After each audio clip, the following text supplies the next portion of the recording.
हो गई।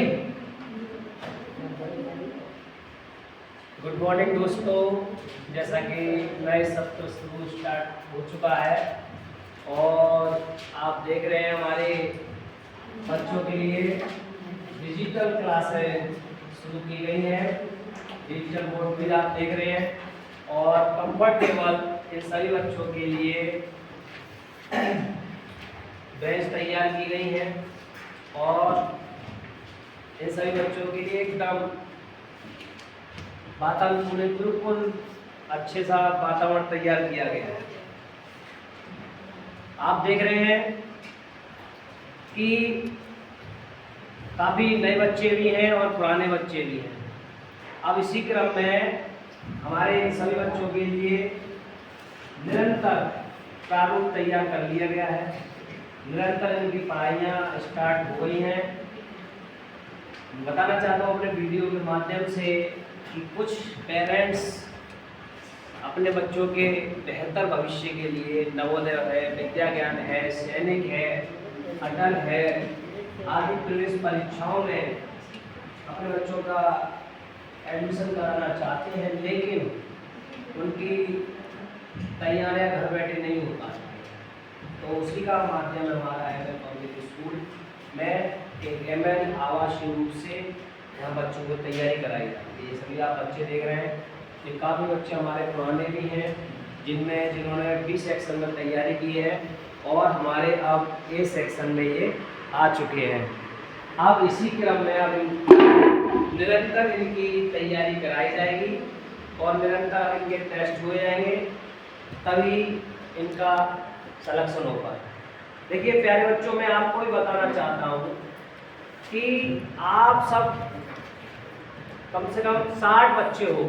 60 बच्चों में से पढ़ाई करते हैं, लेकिन 20 या 25 बच्चों का ही सिलेक्शन हो पाता है। उसकी वजह यह है कि 60 बच्चे पूरी तरह से तैयारी नहीं करते हैं। 20 बच्चे उनमें से सबसे ज़्यादा मेहनत करते हैं, उनका ही नंबर आता है। लेकिन हम पूरे जोर लगाएंगे, इस बार सभी का नंबर आएगा। लेकिन हमारी तरफ से जोर लगाने से कुछ नहीं होगा, आपका भी जोर लगना चाहिए। जितना आपको समझाया उससे ज़्यादा खुद से समझिए, खुद से पढ़िए, ठीक है ना। बुक्स देखिए, इन सभी के लिए बुक्स प्रोवाइड कर दी गई हैं और बुक्स हमारे विद्यालय से ही बच्चों को दी गई है और लिखा भी है लक्ष्य नवोदय आवासीय कोचिंग सेंटर हिम्मतपुर सही। और इस बुक्स में देखिए बहुत ही सिंपल तरीके से हर विशेष को समझाया गया है, बहुत अच्छी तरह से। और डिजिटल बोर्ड के माध्यम से इन बच्चों को जो साइड से बैठे हुए, कितने भी कोने में बैठे हो या कहीं पर भी बैठे हो, साफ दिखता है नहीं। वहाँ पर बैठे हो दूर और वहाँ पर भी, तो बहुत क्लियरिटी से साफ समझ में आता है, ठीक है ना। तो एक जगह बैठ जाओ, एक जगह बैठ के अपनी जगह चैप्टर वाइज चैप्टर चला करेंगे। कंटिन्यू हम चेक भी किया करेंगे घूम घूम के कौन बच्चा कर पा रहा है कौन नहीं। तो सबसे पहले हम जैसे कि हमेशा बात करते आए हुए हैं संख्या पद्धति की। इसकी संख्या पद्धति की क्यों जरूरी है? क्योंकि जब हमें संख्या पद्धति में हमें जब मैथ में उनके नाम ही नहीं पता होंगे तो आगे क्या कुछ कर पाएंगे? नहीं। क्योंकि पूरा हमारा जो भी मैथ का सिलेबस है पूरा किससे रिलेटेड है? संख्या पद्धति से, ठीक है ना। तो इसमें भी बहुत अच्छे से आपकी बुक्स में भी दिया हुआ है और काफी बच्चों ने अच्छे से याद भी कर लिया है।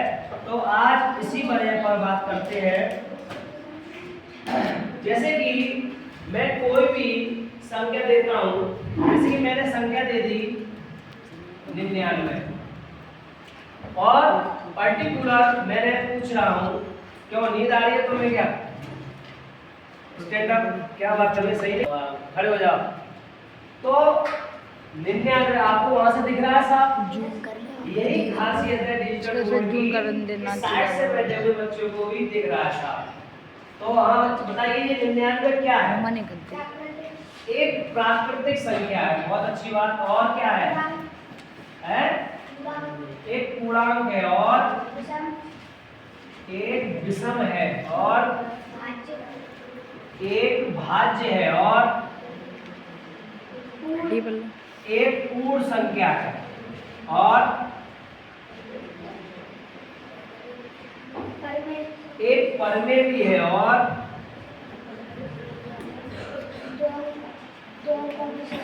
बहुत बढ़िया, 2 अंकों की सबसे बड़ी संख्या भी है। बहुत अच्छी बात बेटा। और देखिए इन्होंने काफी नाम बताए, क्या कि एक प्राकृतिक है, पूर्णांक है, विषम है, भाज्य है, पूर्ण है, परमेय है और 2 अंकों की संख्या। तो इन्हें जब ये पता है, बैठ जाओ, नाम पता है तभी तो बता दिया, लेकिन पर्टिकुलर कि ये कैसे है तो बताओ बेटा, खड़े हो जाओ, आप बैठ जाओ। ये बताइए, इन्होंने बताया कि ये भाज्य है, तो भाज्य कैसे पता किया ये भाज्य है? अच्छा, भाज्य की 3 कंडीशन होती है, कौन कौन सी? बहुत बढ़िया। देखिए इन्होंने कि ये भाज्य है, ये भाज्य है कैसे, तो पता है इनको कि इसमें 3 कंडीशन होती है। पहली स्वयं से, स्वयं क्या कि ये स्वयं से संख्या विभाजित हो, और अन्य से, एक अन्य से और एक से। तो 3 कंडीशन हमें अगर मिलती हैं तो वो संख्याएं कैसी होंगी? भाज्य। तो इन्होंने पता किया। अब स्वयं, स्वयं क्या होता है? स्वयं क्या होता है? खुद से, मतलब स्वयं इसका क्या है? 99, इसका 99, इसका स्वयं है, ठीक, इसका 99 क्या है? ये स्वयं है, बैठ जाओ। और अन्य, अन्य किससे विभाजित हो रही है? बहुत बढ़िया, खड़े हो जाओ। किस किस से हो रही है? 3 से और 11 से और 99 से। बहुत बढ़िया। देखिए अन्य, अन्य मतलब एक तो मिलना चाहिए, बैठ जाओ, एक तो मिलना चाहिए, लेकिन अन्य में यहाँ पर 3 मिल गए, एक 99 से, एक 3 से, एक 11 से, उससे एक से यहाँ से हो रहा। तो हमें भाज्य में कंडीशन क्या चाहिए? 1 2 3, 9 से भी हो रही है। तो अन्य में 1 से ज्यादा आ जाए कोई दिक्कत नहीं, लेकिन वो पर्टिकुलर हमारी संख्या कैसी है? एक भाज्य। अब बात करते हैं, जैसे बच्चे ने बताया विषम, तो विषम एक होता है सम, है नहीं? खड़े हो जाओ। तो ये विषम कैसे है, आपने कैसे पता कर लिया? बहुत बढ़िया। जो 2 से पूर्णतः विभाजित ना हो वो संख्या कैसी होती है? अगर हम इसमें 2 से भाग दें, अभी तो 2 से भाग दें, इसमें 99 में 2 से भाग दें तो भाग पूरा जाएगा नहीं, एक शेषफल बचेगा। दे लो, भाग देंगे। अब 2 का भाग दिया आपने तो 2 चौक 8, कितना बचा? 1 19 हो गए, 2 निम 18, 48, एक शेषफल बच रहा है, एक शेषफल बच रहा है, शेषफल बच रहा है, इसीलिए कैसी है? विषम संख्या। कैसी है? विषम संख्या। आगे बात समझ में बैठ जाओ। इसी क्रम में अब बात करते हैं आगे। तो पर्टिकुलर हमें सबके नाम पता लग गए कि प्राकृतिक संख्या क्या है, पूर्ण संख्या क्या है, पूर्णांक क्या है, सम क्या है, विषम क्या है, अभाज्य क्या है, वास्तविक संख्या क्या है, अवास्तविक। तो पहला चैप्टर हमारा क्लियर हुआ। अब कुछ बच्चों को नाम ही याद नहीं होंगे तो वो कहाँ इनका यूज कर पाएंगे? सबसे पहले हमारी जरूरी है कि हमें नाम याद होने चाहिए। क्लियर हुई बात? देखिए आपके इसी सिलेबस में, इसके बाद इसी में रोमन भी है। आज रोमन को अच्छे से समझते हैं। देखिए रोमन में क्या है, सबसे सिंपल है लेकिन हम उसको कठिन बना देते हैं। जैसे कि हम जानते हैं अंतरराष्ट्रीय पद्धति में 1 2 3 4 5 6 7 8 9 10। क्लियर? अगर हम इसमें रोमन की बात करें तो first, second, third, fourth, fifth, six और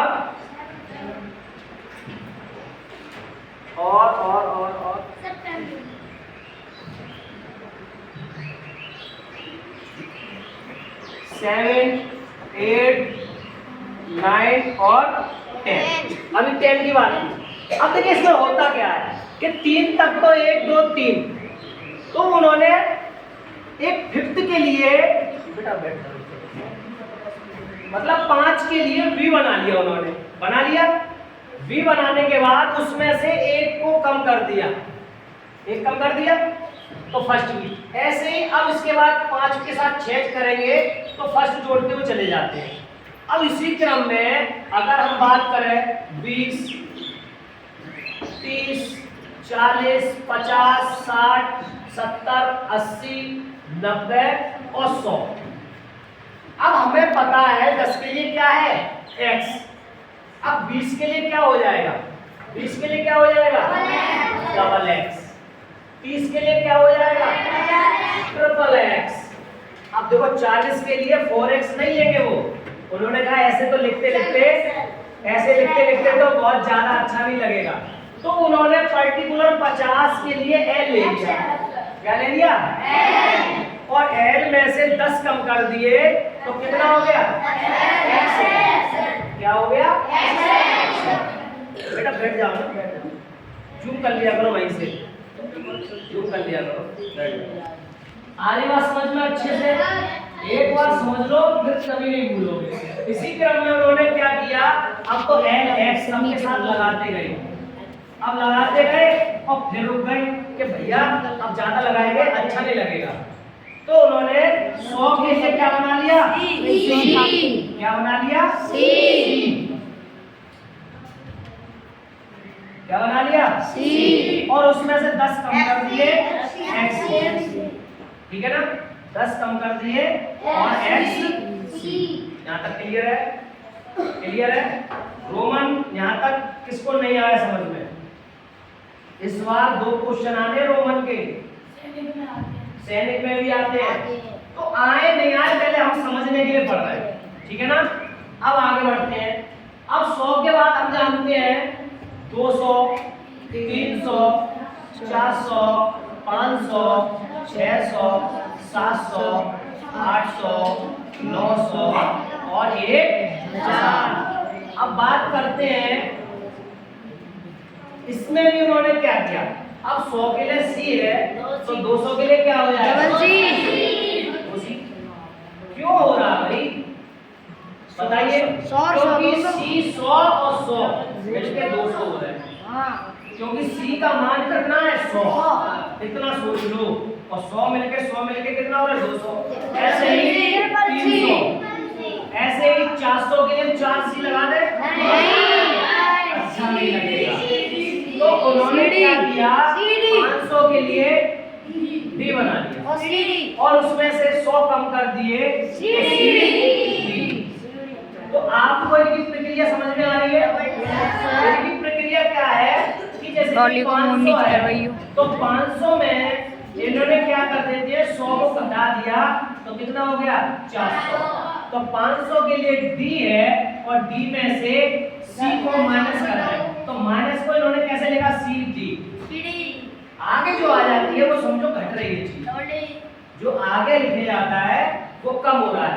अब ऐसे ही DC और जो इधर इस पक्ष में लिखा जाएगा वो उसमें जोड़ रहा है, वो क्या हो रहा है तो ऐसे ही आधी बात समझ में। अब इन्होंने 100 के लिए m बना दिया, अब उसमें से 100 को कम कर दो cm। यहाँ तक बात सभी के समझ में आ गई होगी।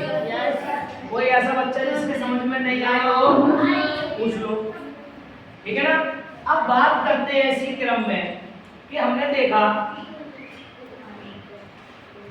इसी क्रम में बात करते हैं आगे।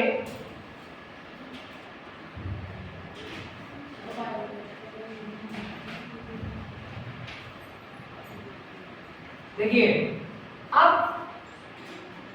100 के बाद कितना आएगा 2000 3000 4000 5000 6000 7000 8000 9000 और 10000। कहीं तक चले जाओ, लेकिन आपको रूल पता है तभी जा सकते हो। अब 1000 के लिए एम है तो 2000 के लिए कितना होगा? Double M. क्यों हो रहा है डबल एम? क्यों हो रहा है? क्योंकि 1000 के लिए 1000 और इसके लिए 2000, दोनों जुड़ करके 2000। Okay, clear? समझ में आ रहा है? ऐसे ही ऐसे ही 4000 के लिए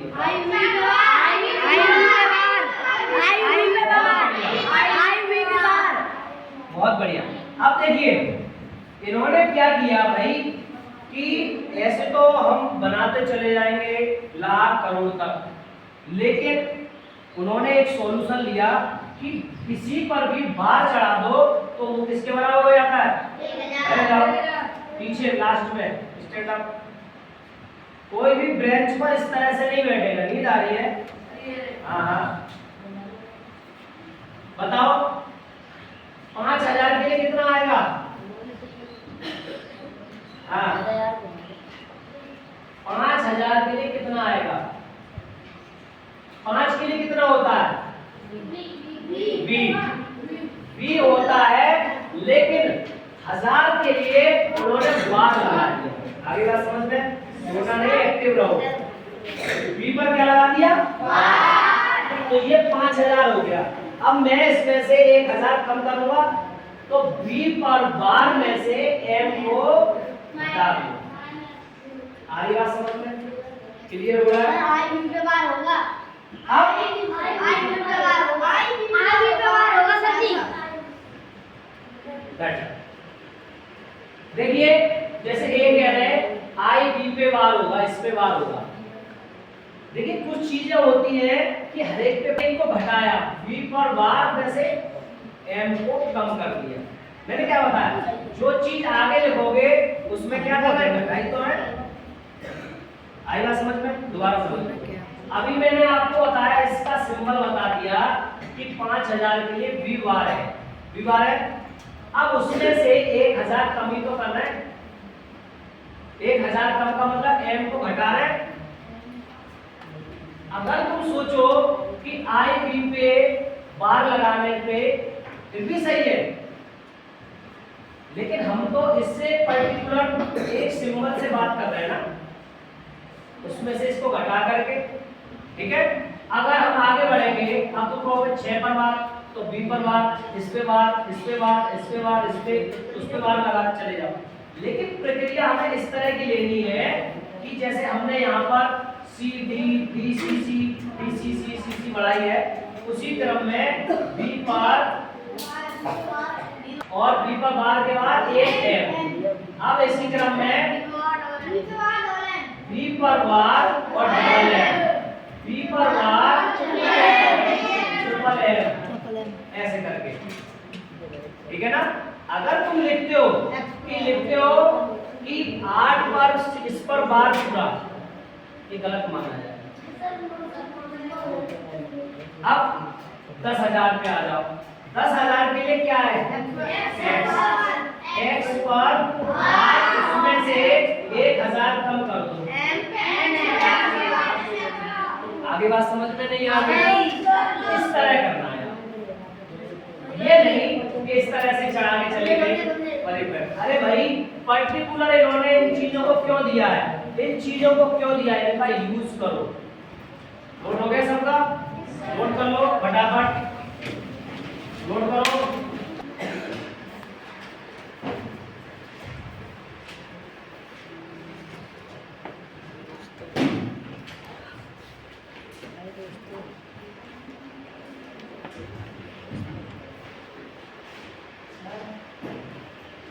हाँ बोलो। अभी तुम्हें यहीं बैठाएंगे, फिर इधर ही आकर के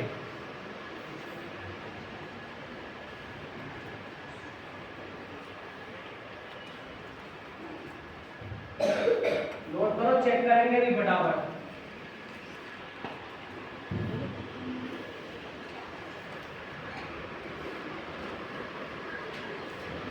रेगुलर आपकी पीडीएफ फाइल हम लेके आया करेंगे।